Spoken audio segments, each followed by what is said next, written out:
Hey, what's up everybody? It's Rex here with Carpentry Plus, and I finally got around to building myself a CrossCut sled for the table saw, and I thought I'd take a few minutes to show you guys a few of the key features and how we went about building it. Alright, so I had some scrap MDF laying around, and one of those pieces happened to be the exact same width as the table saw here, so I went ahead and used that. I cut me two sides at 7 inches tall, and then I miter folded those together. Primarily because I didn't want any MDF edges exposed on the actual top or bottom, or bottom or sides. We then tapered back the corners just so they weren't sticking out so far, and then added our fence. So with our fence, you can see we used a piece of T-track here. That T-track is 3/8 of an inch thick, so we have 1 by 3/8 of an inch narrower than the back 1 by. I was wanting to use just one, but it was not quite wide enough.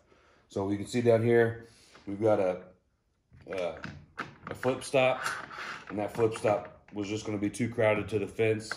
Also, we've got our clamp blocks for our toggle clamps, and those knobs needed more room, so we had to go with 2 1-bys. One is basically just spacing out the T-track.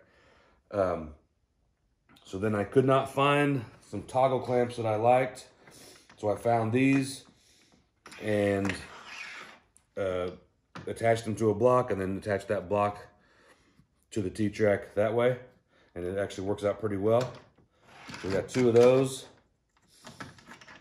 with our flip stop down here, and that's pretty much kind of the working parts of it. Let me show you the bottom, how we attach the sled to the saw.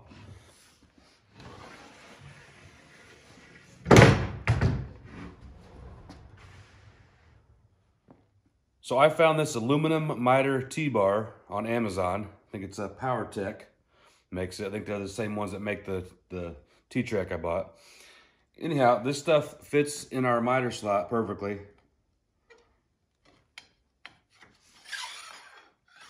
So we're using that as our guide. So I got 2 pieces on here. One thing I did is I I trimmed back the corner so it slides in there a little bit easier. And I did have to, I've got washers in here spacing out the T-bar off of the miter sled, because when you pull that tight, it kind of clamps it in place, and we didn't want that. Obviously, we wanted to be able to slide. So I may readdress this at a later time to figure out a better way for that. But for now, it's working.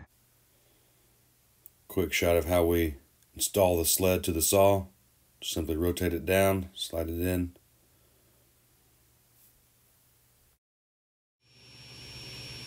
Here we've got a couple action shots of the sled in use while we're trimming down some cabinet doors.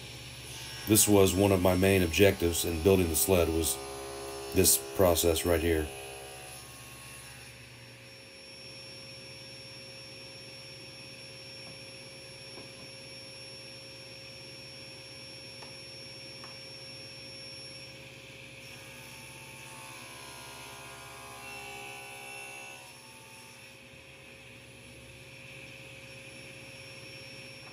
Alrighty, well there you have it. That's pretty much all the details I wanted to share with you.